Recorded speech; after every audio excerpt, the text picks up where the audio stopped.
Il paraît que dans le clip de Kesha on dit quoi, comme il n'y avait pas de budget pour avoir les figurantes, tu as ramené que tes ex.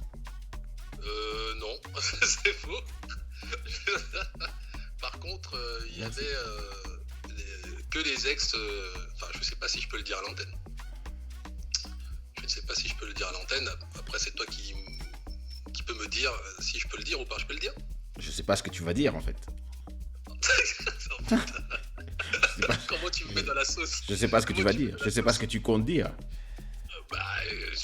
Si tu veux que je dise quoi par la vérité? C'était les ex de qui? Bah les tiennes. Les ex non, il y avait les ex d'un certain chanteur aujourd'hui, de Zouk R&B. Ok. Et non, il y avait les ex de 2 chanteurs de Zouk R&B. Je ne dirai pas les noms, mais ça commence par quoi la lettre? Ça commence par quelle lettre? Ça commence par la lettre K et l'autre chanteur par la lettre A. Alors attends, un chanteur qui commence par la lettre K, qui a ramené toutes ses ex dans le clip de On dit quoi? Ouais. Kevin? Kevin, je connais pas de Kevin moi. Je sais pas. Il y a un chanteur de Zouk R&B qui s'appelle Kevin? Sûrement, attends, il doit bien y avoir un entier qui s'appelle Kevin.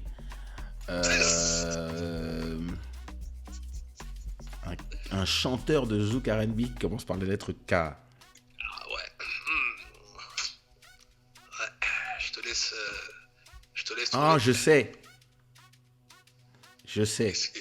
C'est qui? Il s'appelle Irvin Kabasele. T'es con, putain. Pourquoi t'es comme ça, sérieux? Bon, pour ceux qui savent pas, dans le clip de On dit quoi, comme on n'avait pas le budget pour avoir des go, on a appelé toutes nos ex, moi et Essie Jordan. Voilà. Et DJ aussi a ramené des ex. Oui, absolument. Et je crois que DJ Jax aussi a ramené des ex. Ouais, Donc, c'est dans bon. le clip, il n'y avait que des ex. Donc comme ça, tout le monde contrôlait sa section. Bon.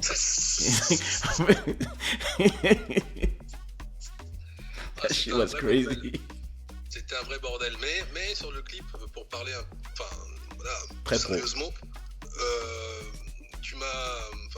j'étais très ému déjà à l'époque parce que tu as ramené sur le plateau Jacob Devarieux. Paix à son âme, c'est vrai. Jacob était là sur le plateau, c'est vrai. J'étais très ému. J'étais même très intimidé et il m'a mis à l'aise en te vannant. Toujours. Uncle J. Ouais, je l'avais appelé, j'avais dit est-ce que tu peux tu peux venir au tournage, et puis j'ai dit vraiment si t'as le temps, machin, il me faut vas-y j'arrive. Oh, j'étais choqué. Bah pareil hein. En plus tu m'avais pas dit en plus donc c'était très la surprise. Ouais, c'était la surprise et franchement j'étais très impressionné. Je me rappelle, j'étais vraiment... Déjà, j'étais nerveux parce que c'était mon premier clip professionnel, vraiment le vrai de vrai, parce qu'avant, j'avais fait des petits trucs. Mais j'étais vraiment nerveux. En plus, je le vois arriver sur le plateau, je suis waouh. Ah ouais, là, en fait, j'ai réalisé que je basculais dans autre chose. Là. Mais excuse-moi, j'aimerais qu'on parle de comment tu étais maigre à l'époque. J'espère que tu regardes l'image en même temps. Ah non, quand l'image elle est décalée de 20 secondes, mais... Voilà comment il était maigre à l'époque. Oh le bâtard! Pourquoi tu m'affiches comme ça? Le gars était mince! Mais j'aurais plus de go comme ça là maintenant. Les gens vont penser que je suis comme ça pour de vrai. Bah c'est comme ça que tu étais, c'est comment? Mais non, mais les gens vont penser que je suis comme ça encore aujourd'hui alors que je suis plus comme ça. C'est pas bien. C'est pas grave. C'est pas bien. Et comment il m'affiche? Dans quel clip? Quel tournage? Tiens, regarde. Je sais pas si tu as cette photo de toi, mon cousin Ladissa et Jacob. Ah, vous avez abusé sur le maquillage.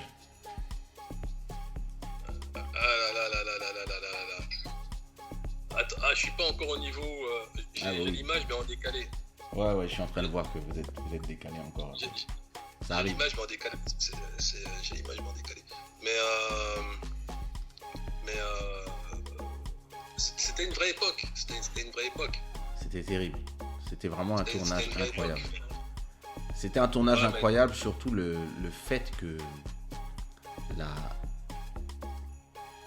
la façon dont on a tourné le clip.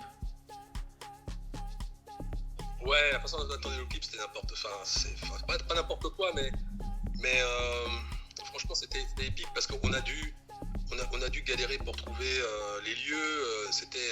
Franchement, on s'est battu, quoi.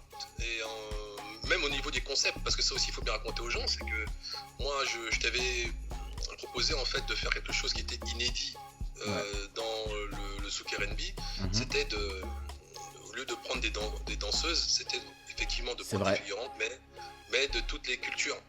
Et tu sais, et je sais pas si tu te rappelles, mais à l'époque, quand on a décidé de faire...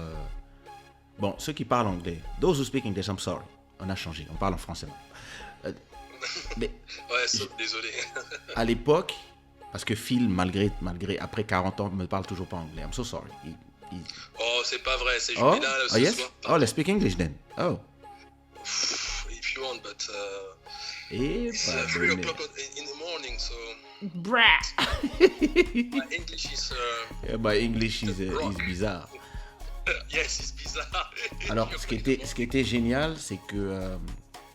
Enfin, je sais pas si tu te rappelles, mais à l'époque, le fait d'avoir fait un clip où, premièrement, on n'avait pas mis de danseurs, tout le monde avait dit, mais vous êtes des malades. Comment vous pouvez faire un clip sans danseurs? Et ensuite, les gens ont commencé à dire, ouais, mais enfin, comment ça vous allez faire des clips? C'est un clip afro, vous allez mettre des blancs, vous allez mettre des noirs, vous allez mettre des machins. Mais pourquoi il y a des Asiates? Moi, je disais, c'est une ex.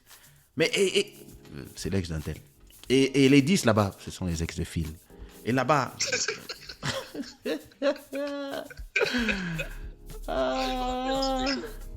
Et jusqu'au montage d'ailleurs. Jusqu'au montage, je sais que certains de tes collaborateurs n'étaient pas contents. Ah ouais, les gens qui n'étaient pas contents, ils voulaient qu'on fasse un truc...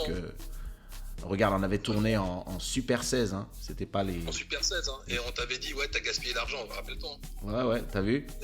T'as gaspillé ta thune, qu'est-ce que c'est que ça? C'est nul, c'est un scandale. Ah, je me rappelle, la projection test là, au studio de montage, c'était compliqué. Hein.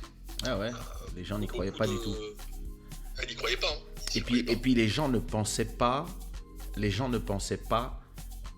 croyaient pas du tout en une chanson où le refrain était en français, le rap était en anglais, ouais. le son c'était un mix de zouglou, de rap, de dombolo, de coupé décalé, de machin. Les gens n'y croyaient pas du tout. Et puis on a décidé de faire un clip qui commençait par un putain de travelling. Travelling comme dans un film, ouais. Comme dans les films de cow-boy. Parce que c'est là d'où ça vient en fait. L'idée, c'est en regardant les western spaghetti avec les Clint Eastwood. Ça vient de là. C'est ça aussi. Hein. Je suis venu, enfin on est venu parce que pour moi, là t'as validé mes idées avec des idées parce que moi je sais ce qui t'a convaincu de bosser avec moi, c'est le fait que j'étais fan de cinéma. Rappelle-toi. Bien sûr. Et tu t'es dit bon, lui là, il est fan de cinéma, il va ramener des idées inédites qu'on n'a pas l'habitude de voir. Et effectivement, sans me vanter, c'est dans tous les clips qu'on a fait.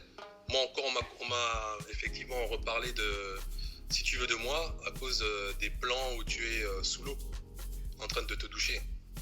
Tu vois, c'est des plans où habituellement, à l'époque en tout cas, on filmait des femmes de cette manière-là. Ah oui, c'est vrai, j'avais fait des plans nus. Voilà, et je me suis dit non, on va faire ça avec Keisha. Et là aussi, on m'a critiqué, rappelle-toi. Hey, Keisha, c'est pas un homosexuel. Pardon les homos, mais voilà ce qu'on m'a sorti. Oh putain, à l'époque, c'était pas la même époque, nous étions en 2003. Vraiment, on me dit, mais qu'est-ce que tu veux, tu veux faire passer Keisha, pourquoi c'est quoi ces idées farfelues Mais j'ai dit, mais non, il faut faire ça. Il faut faire ça, parce qu'on n'a pas l'habitude de voir ce genre de choses. Et on s'est battu, on l'a fait, et puis on sait ce que ça donnait par la suite, encore une fois. Et il faut dire que les gens nous ont pompé. Oh, gars. Surtout par rapport à Keisha, on dit quoi? Les gens nous ont pompé. Bien sûr. Mais tu sais, là, c'est une forme de flatterie. Ah, bien sûr. Moi, je le prends pas mal. Moi, ça me fait rire. Moi, ça me fait rire jusqu'à présent. Parce que je sais que à cette époque-là, on a apporté quelque chose de nouveau. À fond. Et c'est un fait. Que ce soit musicalement parlant ou en termes d'image, on a apporté quelque chose de nouveau. À fond. Il y a un avant et un après Kesha on dit quoi. C'est vrai.